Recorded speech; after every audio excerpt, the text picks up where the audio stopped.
Hello and welcome to Business Today Television. This is Prerna Lidhu and I'm here with Balbir Singh Dhillon, who is ever smiling, always optimistic about the luxury EV sector in India. Right, sir? So what's the status today? Optimistic.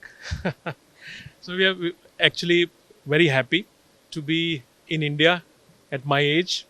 Happy to be part of the success story of the country, where we are being recognized as a country, and it is positivity everywhere, and that is reflecting in our economy's growth. That is reflecting in the share market today. That is reflecting in the business profitability that you see today.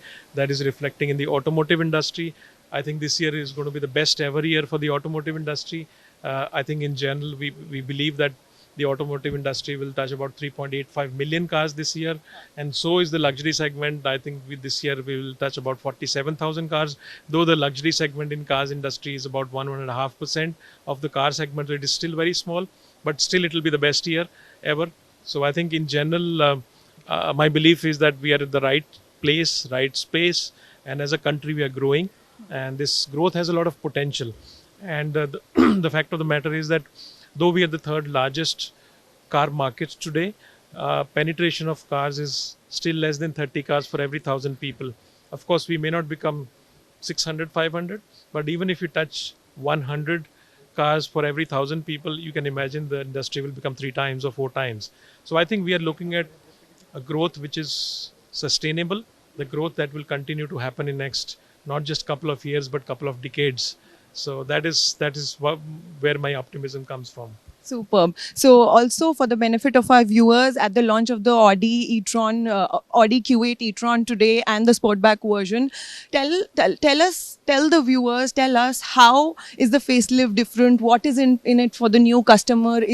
Are you targeting the young, vibrant youth, or like how do you divide your customer audiences, and what is the strategy overall? I think when I look at the whole package, I would say the heart and the body of this car has changed completely. So not only do you see this car to be completely changed from the outside, but the heart of this car is the battery pack. So now we bring in with this car the 55 version, 114 kilowatt hour of battery. That means on one full charge, the car can run up to 600 kilometers. So that is something which is very much required. And all our surveys, all our interactions with our customers, we do get to feel this, that customers' anxiety about range is all still there. It's real. It is real.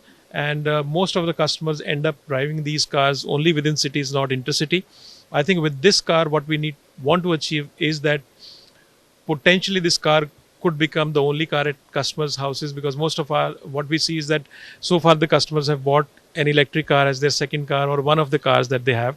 But with this car, with this kind of range, and also equally practical, the car comes with a ground clearance of about 176 mm, which can go up by 50 mm. So the practicality on a day-to-day driving basis, and also the range basis, I think we're trying to solve that problem, and we believe that this car from that point of view will attract a lot of new buyers. When it comes to segmentation of the buyers, I think what we are looking at is multiple strata. We are looking at the startup owners, the ones who are ready to experiment. We are looking at first time buyers who comes into Audi fold for the first time. We are also looking at our existing customers who want to upgrade from our existing cars to an electric cars. So I think the gamut of customer profile is widespread. It is not focused on one particular segment. So I'm sure all our tech viewers and even the Audi fans would want to know, how did you achieve that kind of range? It's crazy, right? And it's a segment first, I would say. It's an industry first in that segment. At least the segment that we are representing, it is the strongest range possible. Of course, our research and development team at Audi AG has been working hard. And the meaning of Audi is to listen. And we have been listening to the voice of our customers, and then going back to the drawing board and reworking and making something which is already good even better. That's how we focus. Lovely. And also a lot has been talked about Audi's electrification strategy and how you're really bullish on the Indian market. Can you talk in brief about, what does Audi's electrification strategy look like vis-a-vis the competition? Well, I'm going to focus only at Audi, not at the competition. So Audi globally has decided that we will become let's say, a fully electric car company, barring one odd market, by the year 2033. So we are just 10 years from that milestone to be achieved. At present, we have just started with electric mobility.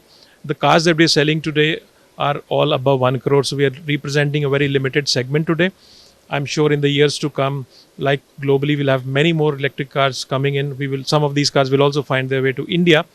So we will spread our portfolio as we move on from now onwards, and eventually we want to reach that 100% milestone by that year. So that is our strategy, and making it easy for our customers to own these cars is what we focus on. And I'm really happy to share that every fourth car that we sell in India today is being sold to our existing customers. So that's the kind of love, brand loyalty we do have from our customers, and I think our focus remains on that strategy, and that is something which will give us growth in the years to come. Talk a bit about your pre-owned business, because that again is a really important part of your strategy overall in India. How strong is it in India today, and how do you plan to expand that? Well, on this topic, we have been working very hard for last 3.5 years, 4 years. In by 2020, we had only 7 pre-owned car showroom. We already have 24. By end of this year, we should reach about 27. So we've all multiplied these number of showrooms available for our customers. We have created this vertical as a standalone vertical for our dealerships. What is happening is that since the car prices, if you see last 3 to 4, 5 years, the car prices have gone up by 25-30%. That is quite a bit of a price increase. That means we are vacating a space at the bottom end of the pyramid in terms of luxury selling. So what we're trying to do is we're trying to capture the space through pre-owned cars business. A lot of customers who today are not ready to buy a new luxury car would want to potentially enter a pre-owned cars business, and we know that in 2 to 3 years from now these customers will buy a new car. So that is what our focus has been, and this also helps our dealership to become also profitable, because this is a standalone vertical, but also equally gives an ease of selling to our existing customers. So if somebody wants to sell their car, they know where to go. The ones who are buying these cars, they know where to buy from. At the same time, they also know that I will get a fair treatment. The documentation process of transferring the car is easy, and we do 300-point check on the car. We also offer warranty on the car. We also offer service packages. So basically, we want to give the same experience to Audi pre-owned cars customers as we give to our new car customers. It's as good as new for them. Absolutely. For us, the value of the customers of the pre-owned cars business is as high as a new car customer, because eventually we are just seeding a pre-owned cars to eventually sell a new car at some point in time. And what about the supply side challenges? Have they subsided for you, and overall as an industry, what is the projection like? I think we are much better off. If you ask me whether it is completely over, the answer is no. We still have some challenges that crop up from time to time. Some of our models are, in terms of waiting period, they're quite long. But I think this quarter, now on this particular topic, we don't talk very longish. We just talk of the running quarter. I think the availability of the car is reasonably good, and I do see this to be stable. But you never know. We live in a very different world today, where things change from time to time very fast. So we just focus on what we have, and then continue to keep planning well for the future, keeping in mind our customer centricity. Sometimes the short-term view is what helps, right? Absolutely. We have to keep in the luxury space. The complexities are that we have to plan medium to long term. We cannot survive on only short-term planning. So our planning always is there for medium to long term. But at the end of the day, we need to continue to focus what we have in our pocket right now. So leave our viewers with a bit of a projections on the industry in terms of EV penetration. Where do you see it in, say, 5 years from now? And what do you expect Audi to do in terms of market share, in terms of numbers?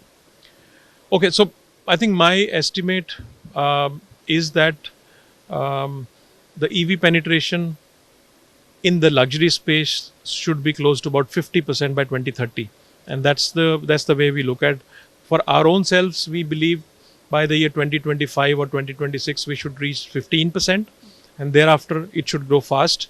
And I also believe the luxury segment will lead the change in electric mobility. I think the percentage of electric cars that luxury space will sell will be, in terms of percentage, higher than the overall car market. So I think a luxury space will lead, and eventually some strong decisions have already been made, and that is to become fully electric car company. So we know our direction, and that is very clear. And to this extent, we already took a very, very bold step in India on 1st of April 2020, when we decided that we were focusing on diesel plus petrol strategy. We completely moved to electric and petrol strategy from that day. And that was a time when 80% of the market was diesel. So that we took bold step we took at that time. Of course, we took some hit on volume for a short duration of time, but I'm really happy to share that today the diesel share in the luxury space has already dropped below 40%. So these are some strategic decisions which are made, and you live with those decisions with conviction. And we are very, very hopeful that this will also happen with electric mobility. And India is ready for electric in the. I think the only topic which still needs to be worked upon is the charging infrastructure. And when I say charging infrastructure, I also mean high speed. The charging which is 150 kilowatt, 170 kilowatt, those are the charging points that we need, so that when a customer needs to charge, stays for 10 minutes, 15 minutes, just do quick charging and then carry on. And of course, the long range now that comes with up to 600 kilometers also helps. And I'm sure launches like these are a step up in that direction. Absolutely. Thank you so much for your time and all the best. If you like the video, do like, comment, share and subscribe.